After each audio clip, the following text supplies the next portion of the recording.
So I was happy that the lockdown was called, but today if you ask me in retrospect, I was hoping that much more was done in preparation during this lockdown.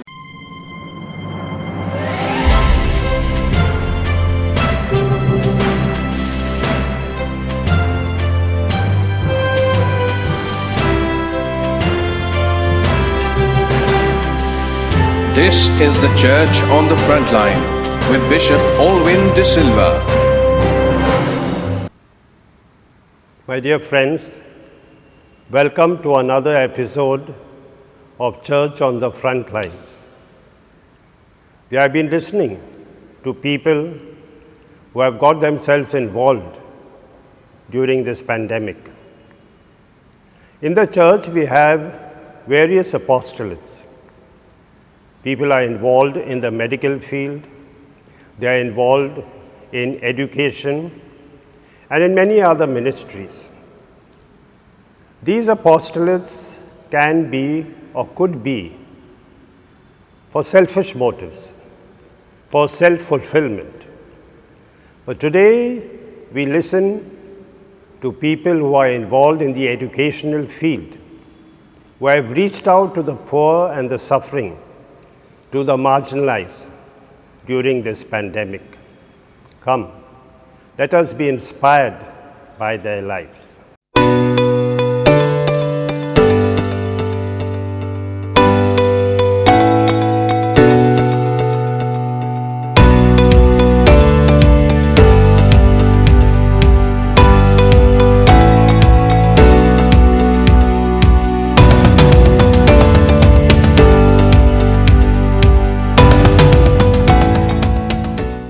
So, my first reaction when I heard about the virus and the lockdown was very scary.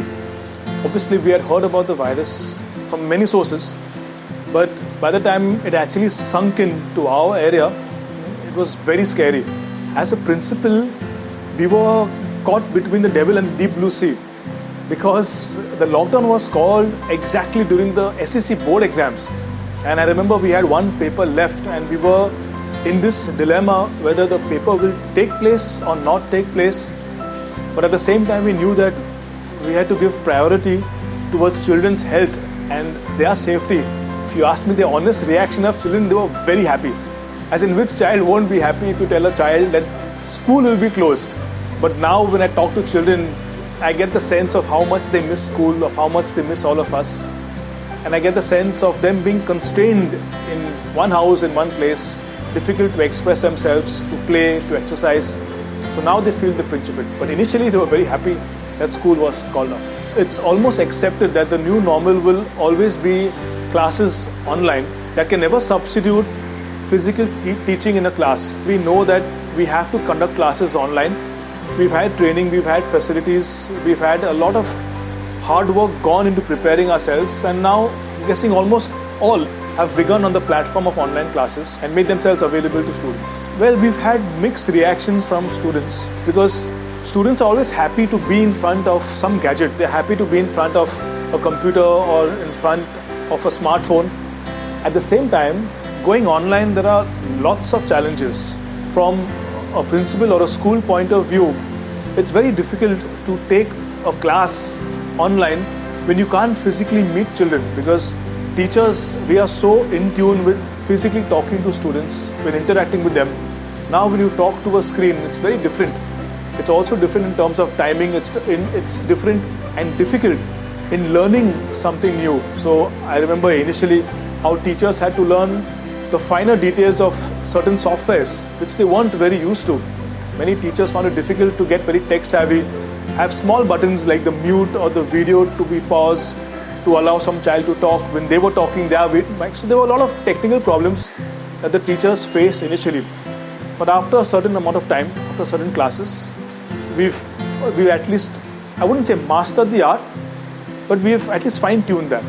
But in terms of problems from students, by parents, sometimes it comes to an expensive detail, because even to have an online class, we are still dividing and bifurcating students on basis of economy. Those who can afford and those who can't afford. What happens to those students who can't afford a basic smartphone, a basic data plan, or a basic laptop, what happens to families, even if they can afford, but have multiple members or multiple students and they have maybe 1 or 2 smartphones? How do they decide who uses their smartphone for which class? Maybe the parent needs it for work and the child needs it for school. We also have data plans which get exhausted. Not everybody has Wi-Fi at home. So you can't afford to exhaust an entire data plan on a few classes that go by in a day. So we have a lot of problems that we had to also face, and we had to put ourselves in the shoes of a student, of a parent, and that is why we had to keep certain classes minimum. We had to help out with certain students who didn't have the facilities.